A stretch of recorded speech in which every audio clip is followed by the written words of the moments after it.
Selamat pukul sekian, dan selamat datang kembali di channel Recehan Review, tempat ngumpulnya para pejuang receh dalam mengais rejeki. Bagaimana kabar kalian, wahai para pejuang receh? Mimin harap sehat selalu dan rejeki kalian semakin menggunung. Amin. Di video review alur cerita film kali ini, Mimin akan menceritakan suatu film yang rilis tahun 2012 lalu, berjudul Jandara Beginning. Sebetulnya film ini adalah reboot film dengan judul yang sama yang rilis tahun 2000-an awal, kalau nggak salah. Hahai. Film yang diadaptasi dari novel yang berjudul yang sama, berlatar belakang tahun 1930-an silam. Film ini mengisahkan suatu cerita tentang seorang anak bernama Jandara yang diperankan oleh Mario Maurer, di mana Jan sejak kecil selalu mendapat siksaan dari sang ayah tiri dan mendapat gelar terngehek dari ayah tirinya sebagai gelar sampah. Oh iya, Mimin ingatkan dulu nih, bagi para pejuang receh yang masih bocil, ileran, jangan pernah coba-coba nonton film ini. Takutnya sabun mandi bakal kegerus habis oleh kelakuan kalian, karena adegan mantap-mantapnya banyak bener, sampai-sampai Mimin sendiri bingung mau ngedit bagaimana nih videonya. Tanpa berlama-lama lagi, yuk kita langsung saja mengulik detail alur ceritanya. Namun sebelum lanjut, Mimin kasih ingat dulu nih, kalau video ini full spoiler. Yang nggak mau kena spoiler, Mimin saranin tinggalkan video ini dan tonton dulu filmnya, baru deh balik lagi. Serta jangan lupa juga bantu subscribe dan like channel Recehan Review ini. Jika sudah, Mimin doakan semoga sehat selalu dan diberi rezeki yang berlimpah. Amin.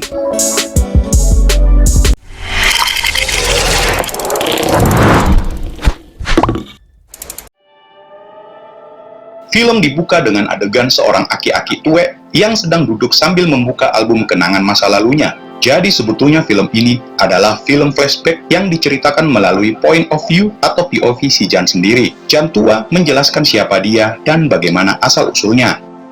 Lalu film pun dimulai. Bangkok tahun 1915, Jan dilahirkan di mansion Pijit Voynich dari rahim seorang ibu bernama Dara. Dara ini berasal dari keluarga bangsawan. Setelah berjuang sekuat tenaga buat lahirin si bocil Jan, maka Dara pun meninggal. Sang ayah tiri, kenapa tiri? Nanti akan kita ketahui seiring jalannya film. Atau nanti Mimin jelasin, kudu sabar. Ayah tiri bernama Luang Wisnan pun murka dan menganggap Jan bocil inilah si pembawa sial, yang juga telah membunuh Dara, ibunya. Di saat ingin membunuh Jan kecil, ia ditahan oleh nenek Jan serta para pelayan di rumah itu, dan terjadilah suatu adegan yang bikin dagdikdukser. Nenek Jan yang Mimin gak mau sebutin namanya karena susah penyebutannya pun mengambil senapan laras panjang dan menodongkan ke Luang Wisnan serta menghentikan tindakannya yang ingin membunuh Jan kecil. Luang Wisnan pun luluh dan bersedih atas kematian istrinya. Awalnya di bawah guyuran hujan, si Luang Wisnan mengeluarkan sumpah serapah buat Jan kecil. Scenes pun berganti. Setelah kepergian Dara, dendam Luang Wisnan masih tetap mendarah daging, sampai-sampai si Jan kecil selalu dianggapnya sebagai anak sampah. Untung saja Bibi Wat, yaitu sepupu ibunya, tiba 3 tahun kemudian, dan kehadirannya itulah yang menolong Jan dari kematian dan kemurkaan si ayah tiri Luang Wisnan, selain neneknya tentu saja. Sejak saat itulah Bibi Wat pun memutuskan untuk tinggal di mansion, serta berjanji akan menganggap Jan sebagai putranya sendiri. Setelah 100 hari kepergian Dara sang ibu, si nenek tua pun harus pergi meninggalkan mansion selama 3 bulan. Dan disinilah dimulai kegiatan mantap-mantap yang super asyik bagi para bocil. Karena si nenek tua telah pergi, maka kepemimpinan diambil alih oleh Luang Wisnan. Mulailah si Luang Wisnan melancarkan aksi nyelenehnya, dimulai dengan menaklukkan si pelayan kepercayaan nenek tua dengan cara membiarkan tongkat saktinya diicik kiwir oleh si pelayan itu, yang pada dasarnya adalah banci kalengan. Satu persatu pelayan pun mulai dieksekusi oleh Luang Wisnan, bahkan sampai wanita bernama Pum, yaitu ibu si Ken, yang nanti akan menjadi sahabat sejati Jan pun tak luput ikut ngerasain tongkat sakti si Luang Wisnan. Jadi, semua pelayan setia si nenek tua pun telah berhasil ditaklukkan oleh sang pejantan Luang Wisnan. Setelah menaklukkan para pelayan, kini giliran Bibi Wat menjadi target eksekusi Luang Wisnan. Di saat Bibi Wat malah lagi mimpi basah, Luang Wisnan masuk dan mulai melancarkan aksinya untuk bermain tongkat sakti bersama sang penerima donor olinya, yaitu Bibi Wat. Namun sebelum benar-benar kecolok, Bibi Wat tersadar dan mengatakan kepada Luang Wisnan agar berjanji tidak akan menyakiti Jan kecil. Dasar buaya kalengan, dia hanya berjanji di mulut saja dengan bumbu-bumbu cinta, yang pada akhirnya serangan nuklir Luang Wisnan pun tak dapat dielakkan lagi. Singkat cerita, setelah berhasil menaklukkan semua betina di rumah itu, nenek tua pun datang dan mengetahui jika Bibi Wat sudah berhasil mendapat serangan nuklir. Nenek tua pun marah dan sempat memberikan hukuman kepada Bibi Wat. Nenek tua yang murka mendatangi si Luang Wisnan sambil menenteng senapan laras panjang. Namun ternyata saat pintu ruangan terbuka, justru ia terdiam kaku karena mendapati Luang Wisnan tengah berpesta nganu-nganu bersama para pelayan. Syok melihat kejadian itu, bahkan ia sendiri hampir saja menjadi mangsa sang pejantan, maka nenek tua memutuskan untuk pergi meninggalkan mansion dan membiarkan Luang Wisnan benar-benar mengambil alih kekuasaan. Singkat cerita, Bibi Wat ternyata mempunyai anak perempuan hasil dari bercocok tanam dengan Luang Wisnan bernama Kaeu yang diperankan oleh Sho Nishino. Oh iya, pas Mimin lagi nyari di Google nama si pemeran Kaeu, ternyata AWW adalah pemeran film Wik-Wik di Jepang sono. Temennya si kakek Sugiono, cok, cadas. Kaeu ini sejak kecil juga tidak menyukai Jan, bahkan sering membulinya. Scenes berganti, bertahun-tahun kemudian, Jan sudah menjadi pemuda dan selalu ditemani Ken sahabatnya, yang juga menjadi tempat curhat keluh kesah Jan terhadap perlakuan ayah tirinya si Luang Wisnan selama ini.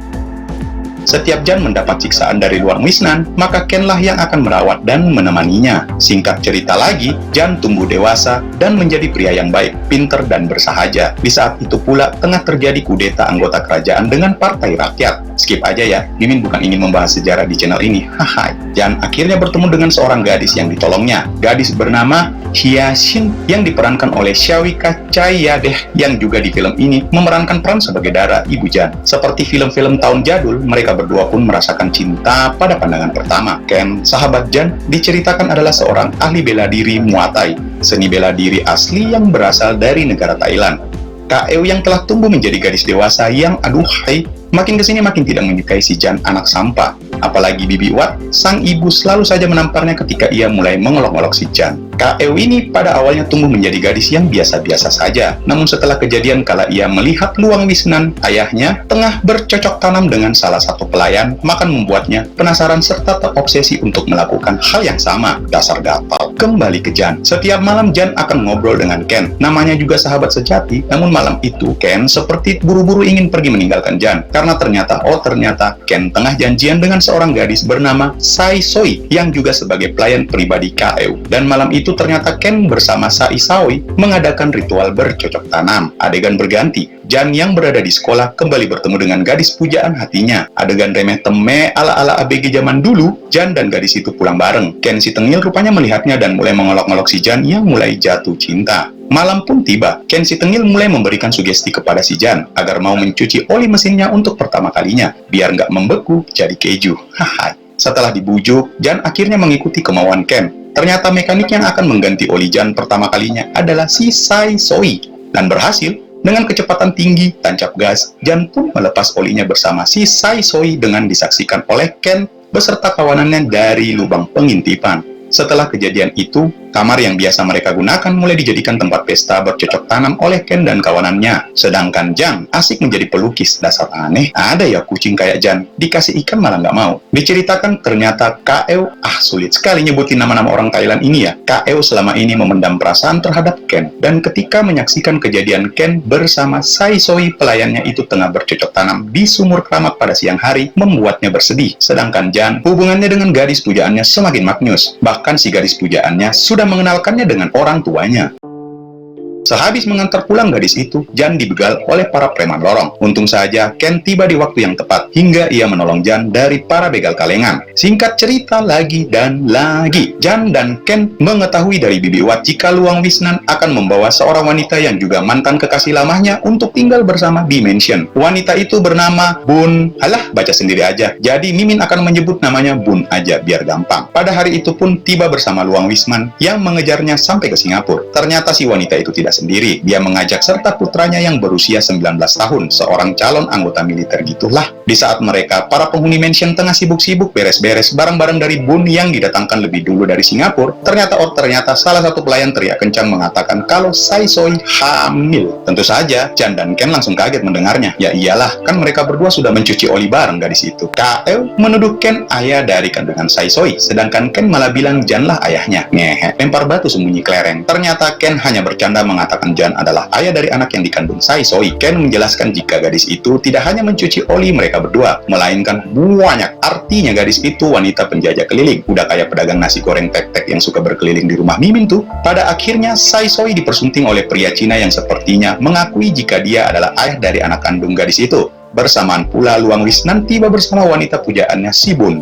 Dalam acara pada malam itu sebagai penyambutan kedatangan Madam Bun, Ken masih sempat-sempatnya memperdayai putri seorang bule salah satu tamu di mansion. Hingga berakhir dengan, ya begitulah, Ken emang pejuang sejati banget tuh. Singkat dan singkat cerita, Madam Bun kini menjadi ratu di mansion, sedangkan Bibi Wat menjadi selir. Malah kebalikan ya. Pada satu hari, Bun tanpa sengaja berkeliling sekitaran mansion dan mendapati tempat tinggal Jan selama ini, hingga ia menemukan lukisan Jan yang selalu ia lukis saat terjadinya pesta bercocok tanam yang Ken serta kawanannya adain. Jan kaget, namun Bun mengatakan ia tak perlu khawatir. Selama Luang Wisnan tidak mengetahuinya, maka Jan akan aman. Tanpa sengaja, lukisan Jan yang dibawa pergi oleh Madam Bun itu ditemukan oleh Kaew, hingga membuat Kaew malah bermain dengan jari-jarinya sendiri buat happy-happy. Haha, scenes berganti. Ternyata setelah menjadi petualang cinta, Ken mendapat batunya. Dia terkena penyakit kepala singa, cuk. Jijik banget Mimin lihatnya. Setelah melihat Ken yang sakit itu, Jan dipanggil Luang Wisnan untuk menghadap.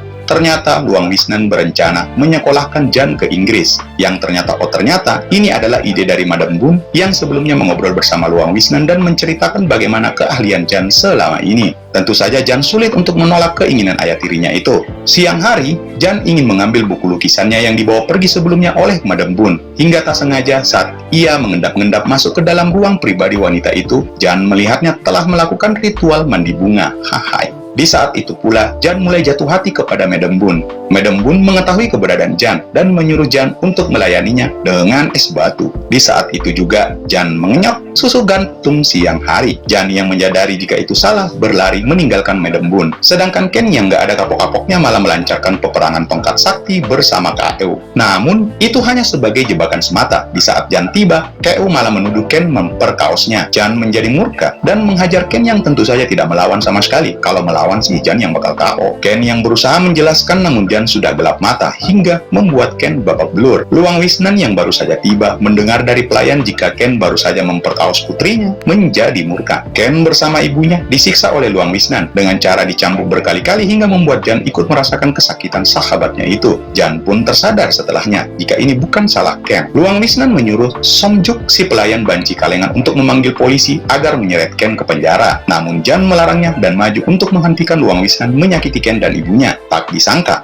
Kaew malah memutarbalikkan cerita kembali dan mengatakan jika Ken tidak datang tepat waktu, maka Jan akan memperkaosnya. Cewek ngehe. Bibi Wat tentu saja membela Jan dan menyalahkan putrinya. Luang Wisnan kembali murka dan akan menghajar Bibi Wat, namun Jan menahannya. Luang Wisnan malah marah besar sampai menyinggung kembali kejadian bertahun-tahun lamanya jika Jan anak sampah yang mengakibatkan ibunya tewas. Anak dan ibu sama aja, begitulah kata Luang Wisnan, hingga ia mengambil senjata dan ingin menembak. Tembakannya meleset dan mengenai si banci kalengan. Di ending film ini, akhirnya Bibi Wat menyuruh Jan, Ken untuk pergi meninggalkan mansion malam itu juga. Tujuan kepergian Jan dan Ken adalah rumah nenek tua yang berada di Fisher. Sebelum mereka pergi, di saat tengah mengatur-ngatur pakaian, Ken pun menceritakan kejadian sebenarnya. Ternyata Kaew merayunya, lalu menyuruh Ken mengikatnya. Setelah itu, menyuruh Ken untuk mencuci olinya. Jika tidak, Kaew akan berteriak. Kucing dikasih ikan, ya tentu saja tancap gas, cok. Di saat Jan bertanya tentang siapa ayahnya, maka Bibi Wat mulai menceritakan kejadian sebenarnya. Ayah Jan bernama Jom, adalah kekasih Bibi Wat dulunya. Di saat Dara, ibu Jan berkunjung ke kampung sebagai bangsawan cantik dan menawan, itu membuat setiap pria langsung kesemsem, tak terkecuali Jom yang menjadi kekasih Bibi Wat pun ikut kesemsem. Hingga kejadian tragis itu pun terjadi. Dara bersama nenek tua yang tengah naik delman istimewa ku duduk di muka. Halah. Intinya di saat mereka tengah ingin berkunjung ke kampung lain, si Jom dan kawanannya membegal mereka dan menculik Dara beserta pelayannya hingga membawa lari ke hutan. Dara diperkaos oleh Jom berhari-hari lamanya, sampai nenek tua bersama para pelokis menemukan tempat mereka dan menembak mati dua kawan Jom. Jom kabur dan hanya menemukan Dara sendirian meringkuk ketakutan. Sampai sekarang keberadaan Jom tak diketahui sama sekali. Dia bagai hilang di telan bumi. Sebetulnya kisah Jom seperti apa akan diceritakan di Jandara Final Season 2-nya, yang juga akan Mimin review film keduanya nanti. Hari berganti minggu, minggu berganti bulan. Dara hamil. Untuk menutupi aib keluarga bangsawan, maka nenek tua menikahkan Dara dengan Luang Wisnan. Bibi Edward mengakhiri cerita panjangnya. Di tempat lain, Madam Boon yang juga sepertinya sudah kesemsem sama Jan berlari ke sana kemari untuk menemukan keberadaan Jan. Namun di saat dia kembali ke mansion, dia cuma menatap kepergian Jan bersama Ken naik kereta meninggalkan mansion menuju ke rumah nenek tua. Di perjalanan, Jan meminta berhenti untuk bertemu dengan gadis pujaannya. Jan akhirnya berpamitan dengan gadis pujaannya serta berjanji saling mengirim surat nantinya. Jan pun mengatakan di akhir jika ia tak akan pernah melupakan gadis itu. Setelahnya, Jan dan Ken tiba di stasiun kereta dan